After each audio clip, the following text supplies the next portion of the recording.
তাদের প্রতি এই অত্যাচার করা হচ্ছে, এটা কি করে সহ্য করব? আমি জানি, কারণ আমি নিজে ভুক্তভোগী। আমি জানি আমার ক্ষেত্রে কি করা হয়েছিল, কিভাবে নিপীড়ন করা হয়েছিল, কিভাবে মিথ্যা কথা বলা হয়েছিল, কিভাবে আদালতে মিথ্যা কথা বলা হয়েছে। এমনকি স্বয়ং জজ নিজেই বলেছেন যে এফআইআর এ যে জিনিসগুলি বলা হচ্ছে তার একটার কোনো প্রমাণ নেই। বিডিআরদের ক্ষেত্রে যা যা বলা হচ্ছে তার কোনোটার একটাও প্রমাণ নেই, সাজানো বানোয়া। অথচ সেই ভয়টা ছিল, সেই কারণে ওকে কথা বলতে পারিনি। আমি আবারও বলছি, যারা তদন্তকারী তাদের সাথে আমি কথা বলেছি, আমি বিডিআরদের সাথে কথা বলেছি, আমি বাইরের মানুষের সাথে কথা বলেছি, আমি বিভিন্নভাবে সাংবাদিক হিসাবে জোড়া তালিয়ে দিয়ে ঘটনার কি ঘটেছিল সেটা বুঝতে চেষ্টা করেছি। কি কারণে বাইরের গাড়ি সেখানে ঢোকে, কি কারণে খারাপ অ্যাম্বুলেন্স আসে, কি কারণে কাদের সুযোগ দেওয়া হয়, কি কারণে রহস্যজনকভাবে কাউকে ছেড়ে দেওয়া হয়, কাউকে আটক করা হয়, কি কারণে কাউকে খুন করা হয়, যাতে সত্য তথ্যটা না বেরিয়ে আসে, সেই জিনিসটা আমাদের সকলের কাছে পরিষ্কার।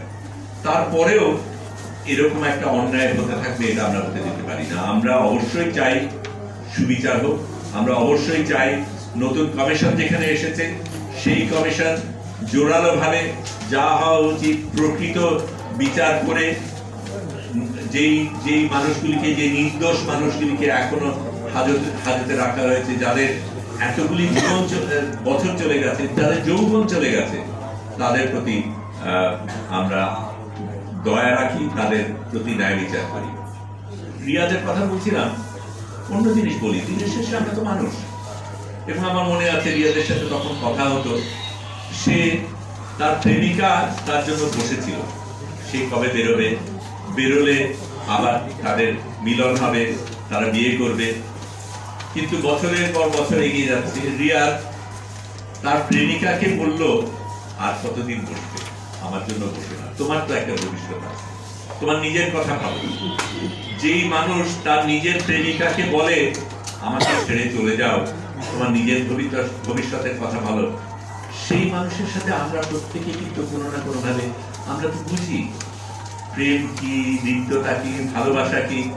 এরকম তো শুধু রিয়াজ না, কত মানুষ তাদের স্ত্রীরা তারা ছেড়ে চলে গেছে, কেউ মারা গেছে, বাবা মা মারা গেছে, কত রকমের বেদনা সাধারণ মানুষের এই জিনিসটা হয়েছে।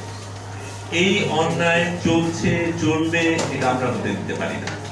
আমি আশা করি যেই সরকার আমরা পেয়েছি, যেই সরকারের উপর আমরা আস্থা রাখি, যেই সরকারের দিকে আমরা তাকিয়ে থাকি, যেই নতুন বাংলাদেশের স্বপ্ন আমরা দেখি, সেই বাংলাদেশে এই ধরনের অবিচার কখনোই হবে না।